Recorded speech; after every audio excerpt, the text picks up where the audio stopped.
Hi, I'm Betsy. This is CAM Matters. Come join us today as we talk about elections and annual meetings. Welcome to CAM Matters, Condos, Co-ops, HOAs, and beyond. Betsy Barbieux is an informational leader in Florida on community association living, rights, and obligations.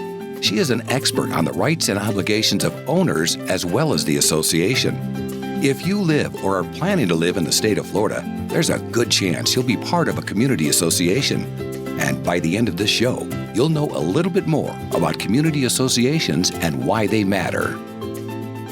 Welcome to the show. We're so glad that you're here. I'm Suzanne Lynn with Betsy Barbieux with CAM Matters. And today we're going to be talking about a topic, Betsy, that you say is just coming up a lot as we're coming into election season. We are coming into condominium, co-op, and HOA election season.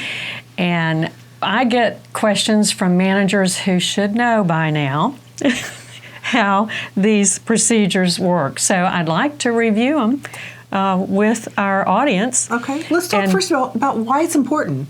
Why do they have to know the procedures? Why can't we just, Because there's statute and laws. I didn't bring anything to wave at you today. But we have, and I don't know if we've ever talked about the Florida Administrative Code, but that's one set of laws. And then we have the Florida statutes. Okay. So we have two sets of laws that tell us how to do elections and annual meetings. Okay. And our legislators, bless their hearts, this is going to be good when it's followed by, they don't write well. Okay. They flunked grammar. Okay. Meaning it's confusing? It's very confusing. Okay. And you've got to read these two bodies of language. And let me just go back. Can I show a chart? Yeah, and absolutely. I think we've got it. Yeah, put it up there. Up there. Yeah. But I have developed a chart. Okay. I don't know that I was the original developer of it, but I'm claiming it. The Division of Condominiums has a similar chart on their website, but it's not as easy to read as this one. Okay. But when you're talking about the annual meetings and elections in a condominium or a co-op, now HOA, y'all are going to have to put y'all on pause because we don't have this wonderful statute for you. Okay, so it's condos. So we're looking at condos and cooperatives here. There are actually two procedures that are happening at the same time. We have an annual meeting that is required by statute. And your bylaws will tell you when your annual meeting is. Now, this is the annual meeting of the membership. Lord willing, it's only one time a year when the members gather to do the business that they need to do.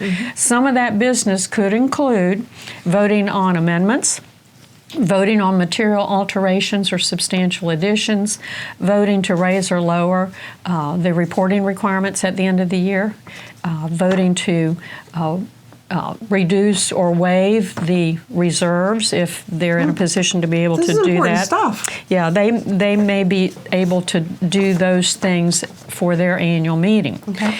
The elections are for the board of directors, and this is required to happen at the same time as the annual meeting. Okay. So, but they're independent. They're not dependent on each other. So I put two tracks. Okay. To show. So physically they have to be there at the same time? Physically they're happening at the same time. Okay. Yeah. Okay. As you read through the Florida Administrative Code and the statutes, you find all these numbers. And it's kind of like your eyes glaze over. Your head blows up.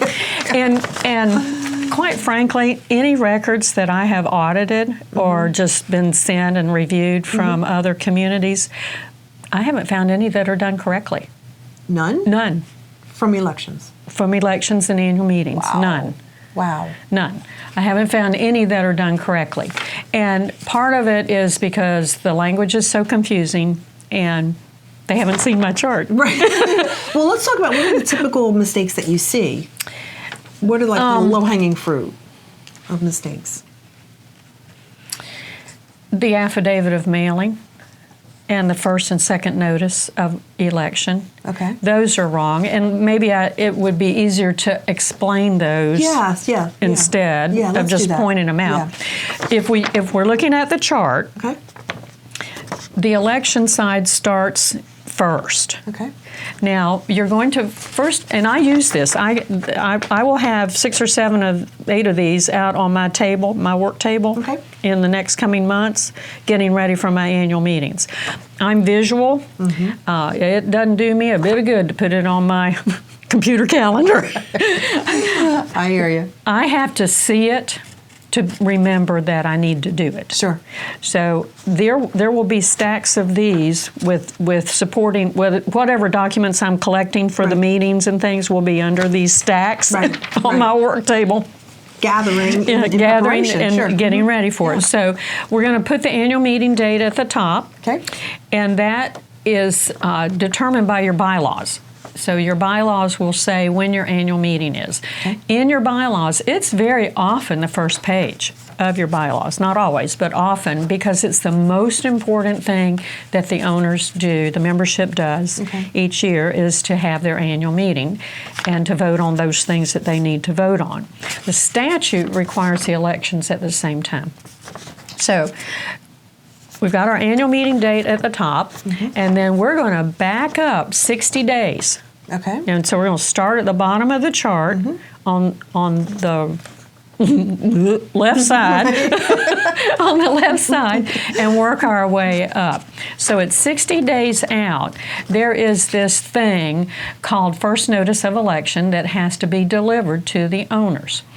Now, delivery can be by mail, email, it can be in a newsletter, it can be delivered quite a few different ways. And what it is a call for self-nominations.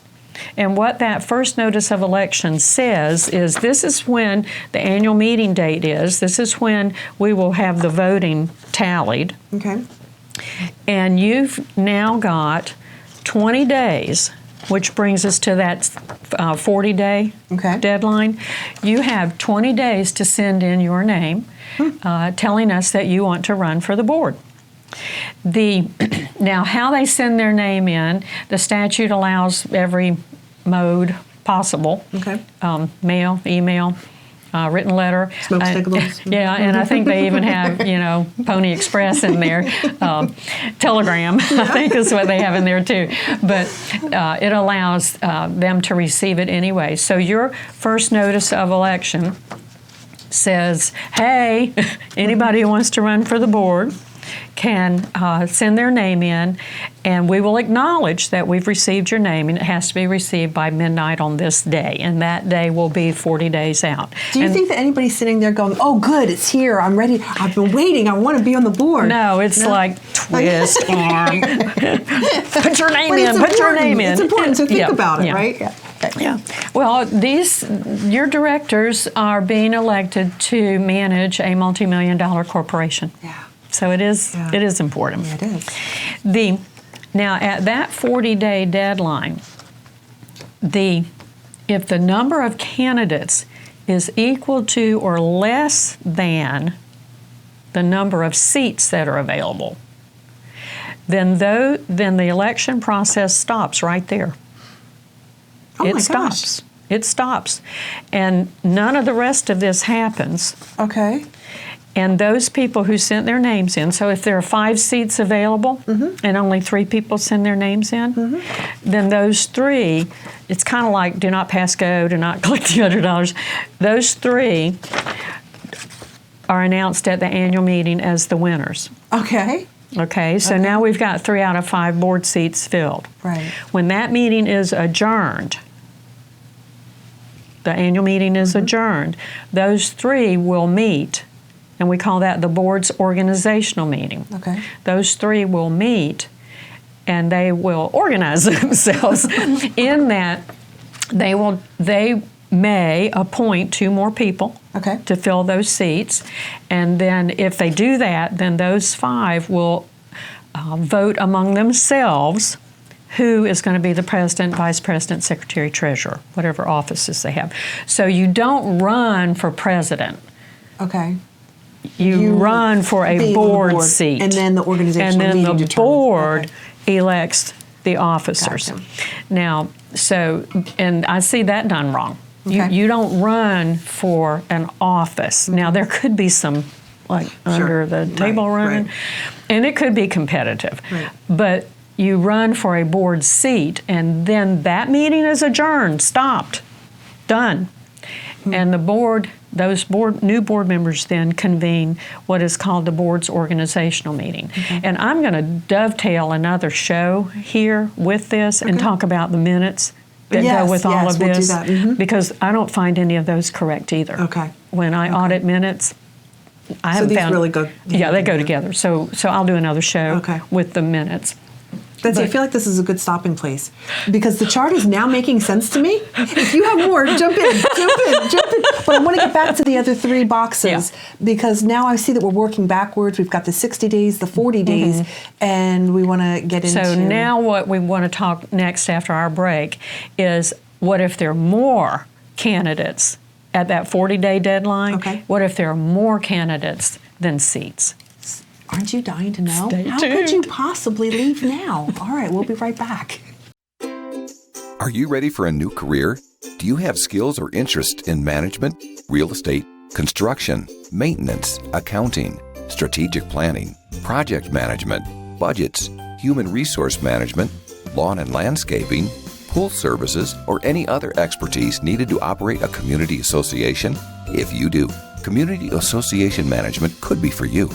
For more information, feel free to email Betsy at betsy@floridacamschools.com or visit the Florida Cam Schools website at www.floridacamschools.com.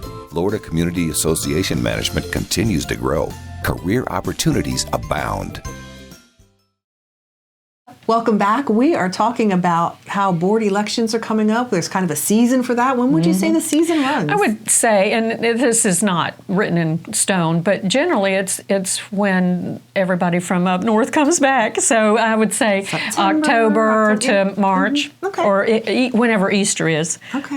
Kind of is the election season. Okay. Yeah. Right now they're in budget season. Oh. Yeah, this is September, so they're in budget season. So, Betsy, we were talking about the chart. I'm going to have our editor put that back up so that we can kind of follow, because this is really making sense to me now. When I first saw it, I was like, oh my gosh, what is this? But this is about setting the annual meeting dates and working backwards and For the elections. and we had talked about if people submit and there's not enough, what happens, but we were going to talk about what if there's more. Right. And I do want to say one more thing about that first notice of election.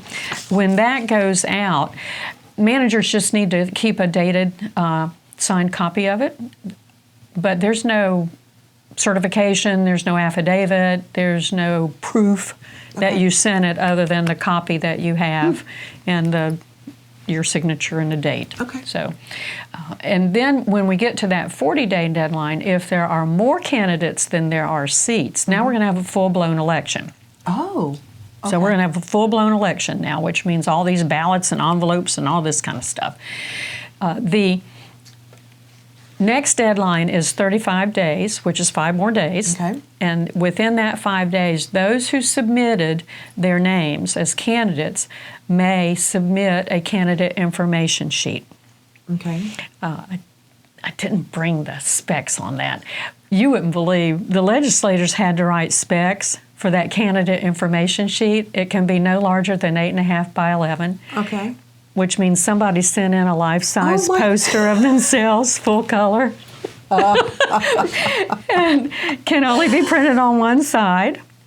Oh my gosh, so they really wanted that position. Yeah, they apparently had a big 4-page syllabus about themselves. And the association's not liable for any of the content, so you don't have to verify if they say they're the President of the United States. That's Okay. it, yeah.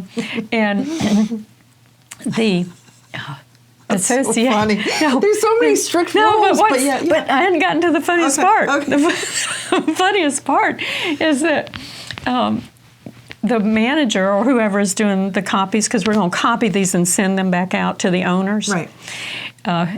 May copy the candidate information sheets on the back of each other, but they have to get permission from the two people. Are you serious? getting married. They hate each other. Let's Oh, put that's Bob right. on the back of Sally No, because they I'm hate going on each the other other. one, And right. let's put her up first. I can have so much fun with that. Oh my gosh. So anyway, I digress. Wow, But I I'm glad have you to did. find a way to entertain myself while I'm doing these things. So 5 more days. That brings us to the 35-day deadline that the candidate information sheet is due, but it's optional. You don't have to submit it.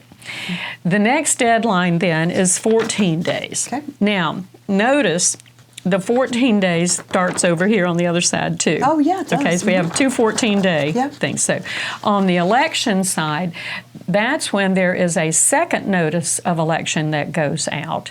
And it says, hey, everybody, we're having a full-blown election.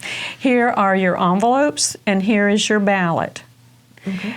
The ballots have special statutory requirements. They have to have the candidates listed in alphabetical order by surname, and I Okay. can't tell you how many times I've seen that done wrong. Okay. Duh. Alphabetical order by surname.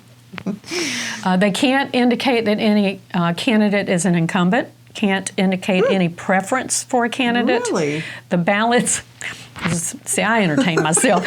The ballots have to be uniform in color and appearance, which means Really? somebody tried color coding ballots to see how somebody voted. I want the red one. You know, That'll get more attention Well, than let's give all the red ballots Yeah. to Building A. That way we'll know Wow, how that's everybody so voted. interesting. It's like, it That is just, so interesting. Yeah. Wow. and and I didn't bring them, but what you're going to do is and the ballots have no write-in lines Okay. because you submitted your name at 40 days out. If you didn't submit your name, There's no writing. there's no write-in. So you wait till next year. So there's no write-ins. The ballots have to be totally anonymous. So there's no place to put a signature or a unit number or address or anything on those. If there is, then they're invalidated. Wow. They're discarded. Hi, Bob. I voted for you. Love. Yeah, You know. yeah. Poopsie Nope, lives out. here. You know, so there can't be any indication of who it came from. Right. You put it in an envelope marked ballot envelope, and it should be smaller Okay. size. Nothing else can be put in that envelope. Okay. If there is, then that ballot is disregarded. It's invalid. Then the ballot and the ballot envelope are put into a bigger envelope that is required by statute. When I've seen this done wrong, you have to have a line, you know, like where you put the return address. It has a line there for the signature of the owner and the address of the owner. And then it's mailed back or hand delivered to wherever, the management company, the main office of the association, the attorney, whoever is going to be collecting those. Right. And then there is a procedure for opening those Okay. and how they're opened so that they are, in the end, anonymous. One of the interesting things about the statute, now, pause on the election thing. On the annual meeting side, we have a 14-day meeting notice. And here is where you're going to send your annual meeting notice, your agenda, previous meeting minutes, Okay. because the membership will vote on the minutes from last year. Yes, they stay in draft form for a whole year, so they'll vote on the minutes from last year. Okay. Then if they're going to vote on any amendments to the articles or declaration or bylaws, those are included with limited proxies. All voting in a condominium and a co-op is on a limited proxy. There is no voting with a show of hands or anything. You have to be able to prove the count. Okay. So you need a piece of paper. So even when my owners show up to the meeting, I still have them vote on the limited proxy, Okay. even though they're there, because I want everybody voting on the same kind of paper. Gotcha. So they still Wow. vote on a limited proxy. And they'll say, well, I'm here. Yes, you are, but Yeah. this is what we're voting on. Right. Yeah. Right. So you don't have to do it if you don't want to. That's. And then you This don't is- have a vote. So we've got, could be a good bit of things going out here. If they're voting on material alterations or substantial additions, all of those are on a limited proxy. That side, So we have things here that go out. Over here, we're sending out all of the envelopes, the ballots, the candidate information sheets, the second notice of election. These bunches of papers can be put in one envelope. Okay. So they'll probably all just go in one envelope. So we're probably talking a flat manila envelope. Okay. Most communities are not to the stage where they can do elections electronically. The statute does allow it, Okay. but most are not, They're not set up up for to it. speed for it. No, you have to buy the service. And Betsy, this is a lot of information. I can see how it would be confusing. So let me ask you this. Are you open to looking, if someone's watching this from a community and they want to have your advice? Oh, absolutely. What can you, absolutely. how can you help them? Yes, I would be happy to look at what you're doing. Okay. And to go back to answer one of your questions, what do I find mostly wrong? What I find mostly wrong is they mix these up with the only one that needs the affidavit of mailing is the annual meeting notice. Okay. But I'm finding lots of affidavits of mailing, proof of mailing for the second notice, the first notice, and every It's just notice in extra between. steps. It doesn't Yeah, and they need to be don't taken, know. right. The affidavit of mailing is only for meetings. It's not for the election side. Okay. Now, one last thing. Sure. What the statute says is that at the annual meeting, where the ballots are being collected, because they'll have one last call for ballots. A lot of people will already have mailed their ballots in. Others will be dropping them in a box. There'll be one last call, and they will have a committee, and there are different ways to gather that committee. Sometimes it's just the same three little old ladies who always do it, Right. or the attorney does it, or somehow that'll be cultural, historical Okay. of how they always do it. Right.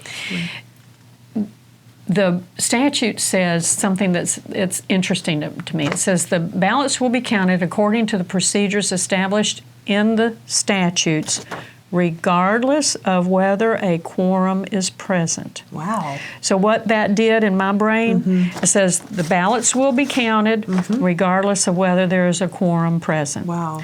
So that phrase split this process into two independent tracks that are happening at the same time, but they're independent of each other. Okay. You can have no election because you got stopped here at the 40 days, Right. but you'd still have an annual meeting.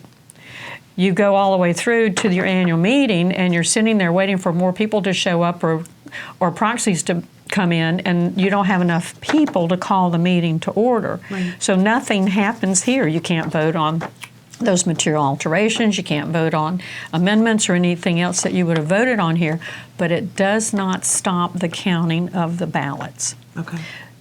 What that says to me, and I won't call the legislators brilliant, but I will say that it was clever to separate this into two tracks, because even if the owners can't get it together to have enough people there, enough interest for their annual meeting to do that business on that side of the chart, they can still always elect new leadership.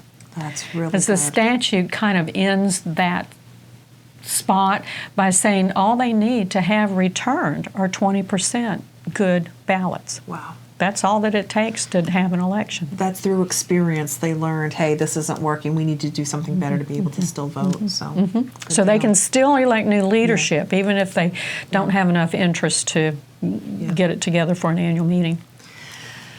I'm exhausted. That's a lot of information.